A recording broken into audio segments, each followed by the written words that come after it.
Herkese merhabalar. Kanalıma ve mutfağıma hoş geldiniz. Bugün sizlere velibah tarifini hazırladım. Benden çok istenen tariflerden biriydi. İster çay saatine, isterseniz de kahvaltıya hazırlayabilirsiniz. Buyurun yapımına geçelim. Velibah yapmak için öncelikle hamurumuzu yoğurmakla başlayalım. Hamuru için uygun bir yoğurma kabına 1 paket instant maya, 1 tatlı kaşığı toz şeker ve 3 su bardağı suyu alıyorum. Şeker ve maya eriyene kadar güzelce karıştırıyorum. Şeker ve maya eriyene kadar güzelce karıştırdım. Şimdi de un ve tuz ilavesi yapacağım. İlk etapta 6 su bardağı un ve 1 tatlı kaşığı tuzumu ekliyorum. 1 su bardağı unu da yanımda bekleteceğim. İhtiyaç duyarsam kullanacağım. Sizler de mutlaka bu şekilde yapın. İlk etapta bütün unu ilave etmeyin. Unun bir kısmını ekleyin. Sonrasında yavaş yavaş ekleyerek hamuru yoğurun. Ben toplamda 7 su bardağı un kullandım. Dediğim gibi unumuzu yavaş yavaş ekleyerek hamurumuzu yoğuracağız.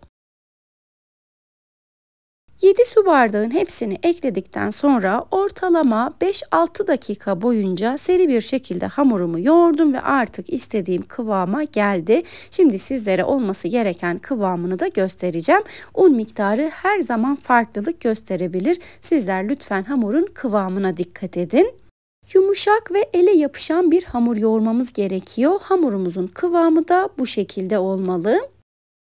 Şimdi yoğurmuş olduğumuz bu hamurun üzerine çok az şöyle bir tatlı kaşığı kadar sıvı yağ alıp güzelce hamurun üzerine sürelim. Sonrasında streç filmle kapatacağız ve üzerini örtüp mayalandırmaya bırakacağız. Hamurların üzerini bu şekilde yağladığınız zaman streç filme kesinlikle yapışmıyor. Bu da küçük bir ayrıntı. Hamur mayalanırken ben de hemen iç harcı için patatesleri hazırlıyorum. 4 adet orta boy patatesi soyup yıkadım ve şimdi küp küp doğruyorum. Bütün patatesleri doğradıktan sonra üzerlerini geçecek kadar soğuk su ilave edip ocağa alıyorum ve patatesler yumuşayana kadar pişiriyorum. Patatesler piştikten sonra bir süzgeç yardımıyla süzüp genişçe bir tepsinin içerisine aktardım ve üzerine kavurmuş olduğum 2 adet kuru soğanı da ilave ediyorum.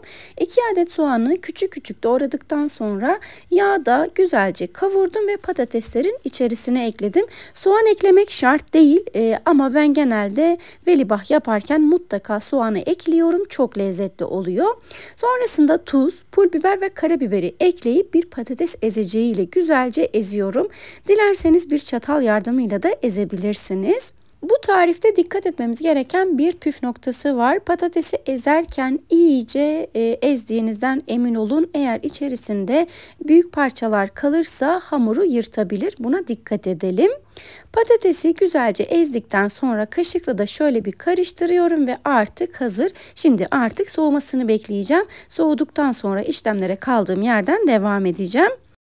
Yine bu tarifimizde dikkat etmemiz gereken başka bir nokta da patateslerin iyice soğumuş olması gerekiyor. Kesinlikle sıcakken kullanmıyoruz. Patateslerim soğudu ve hamurum da çok güzel bir şekilde mayalandı. İlk etapta hamurun havasını alıyorum. Sonrasında tezgahı yağlayıp hamuru tezgaha alıyorum. Hamurumuz yumuşak ve ele yapışan bir hamur olduğu için hamurla çalışırken her defasında elimizi yağlayalım ve daha sonra hamura şekil verelim. Bu aşamada eğer elinizi yağlamazsanız hamurla çalışmanız çok zor olacaktır. Hamuru tezgaha alıp güzelce toparladıktan sonra yine elimi yağlıyorum ve hamurdan portakal büyüklüğünde bir parça alıp elimde yuvarlayıp bezelerimi hazırlıyorum. Toplamda 8 adet beze hazırladım. Sizler dilerseniz daha küçük ya da daha büyük de yapabilirsiniz. Hatta tavanızın büyüklüğüne göre bezelerinizi ayarlayabilirsiniz. Bezeleri hazırladıktan sonra una batırıyorum ve tezgaha alıyorum. Bütün hamur bitene kadar aynı şekilde hazırlıyorum. Bütün bezeleri hazırladıktan sonra tezgaha biraz un serpip ilk yapmış olduğum bezeden hamurumu pasta tabağı büyüklüğünde açıyorum. Bu aşamada hamuru çok fazla açmıyoruz. Pasta tabağı büyüklüğünde açmamız yeterli olacaktır. İlk etapta 4 adet bezeyi de aynı şekilde açacağım. İç harcını yerleştirip daha sonra diğer 4'ünü hazırlayacağım.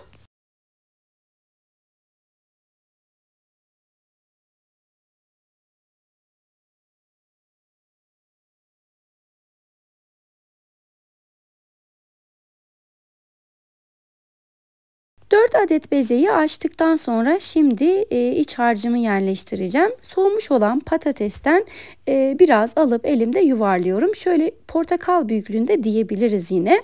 Patatesi bu şekilde yuvarladıktan sonra açmış olduğum hamurların ortasına yerleştiriyorum. İç harcımızı yerleştirdikten sonra hamurun kenarlarından ortaya doğru katlayıp güzelce birleştiriyoruz ve sıkıştırıyoruz. Hamuru bu şekilde sıkıştırdıktan sonra üzerine çok az un serperek yine elimizde yuvarlayalım ve tekrardan bezelerimizi hazırlayalım. Böyle yaptığımız zaman kesinlikle açılma olmuyor. İç harcı yerleştirip bezelerimizi hazırladıktan sonra tezgaha un serpelim ve un serpmiş olduğumuz yere bırakalım. Un serpmeyi kesinlikle ihmal etmeyelim. Bütün bezeler bitene kadar aynı şekilde hazırlayacağız. Burada dikkat etmemiz gereken bir nokta var. Hamurunuzu kaç bezeye böldüyseniz patatesli iç harcınızı da o oranda bölmeniz gerekiyor. İlk etapta bölüp hazırlarsanız sizler için kolaylık olur. Tarifimi buraya kadar izlediyseniz sizlerden küçük bir ricam olacak. Tariflerimi beğeniyorsanız ve faydalı olduğunu düşünüyorsanız beğenmeyi ve yorum yapmayı unutmayın lütfen. Ayrıca kanalıma ücretsiz bir şekilde abone olup tariflerimi sevdiklerinizle paylaşarak bana destek olabilirsiniz. Bütün bezelerin içerisine iç harcımızı yerleştirip kapattıktan sonra şimdi ilk yapmış olduğumuz bezeden açmaya başlayalım. Yine tezgaha çok az un serptikten sonra ilk yaptığım bezeyi tezgaha alıyorum. Önce elimle, daha sonra merdane yardımıyla açıyorum. İlk etapta elimizle güzelce açalım. Patatesi her tarafa eşit bir şekilde dağıtalım. Sonrasında merdane yardımıyla çok yavaş hareketlerle hamurumuzu açalım. Hamuru açtıktan sonra unundan arındıralım ve temiz bir bezin üzerine alalım.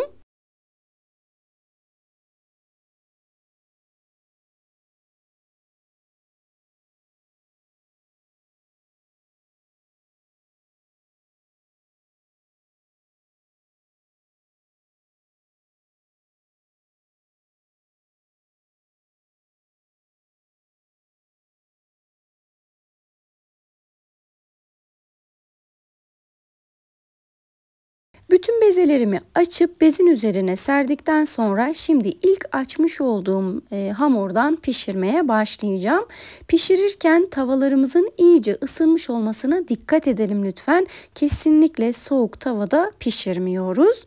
Patatesli bazlamaları kısık ateşte değil, yine orta ateşte, hatta yüksek ateşe yakın bir şekilde de pişirebiliriz. Tabi burada dikkat etmemiz gereken başka bir husus var. Tavalarınızın tabanının kalınlığına göre pişirme teknikleri değişebilir. Eğer kullandığınız tavanın tabanı kalınsa yüksek ateşte de pişirebilirsiniz. Ekmeğinizi yakmaz. Ama eğer ince tabanlı bir tavada pişiriyorsanız kesinlikle orta ateş, hatta kısığa yakın olmalı. Öbür türlü ekmeğinizi yakabilir. Buna dikkat edin lütfen. Isınmış olan tavaya ekmekleri aldıktan sonra 50 saniye bekliyorum ve çeviriyorum. Ortalama 1 dakikada bir çevirerek pişirmemiz gerekiyor. Ekmekleri çevirirken de yine dikkatli bir şekilde çevirmemiz gerekiyor. Çünkü içerisinde iç harcı var. Eğer çok sert bir şekilde çevirme işlemini yaparsak içerisindeki patates sağa sola kayabilir. Buna lütfen dikkat edelim. Yavaş hareketlerle çevirip arkalı önlü güzelce pişirelim. Piştikten hemen sonra hiç soğutmadan üzerlerine tereyağı gezdirelim. Eğer soğursa tereyağı üzerinde erimez. O yüzden sıcakken bu işlemi yapmamız gerekiyor.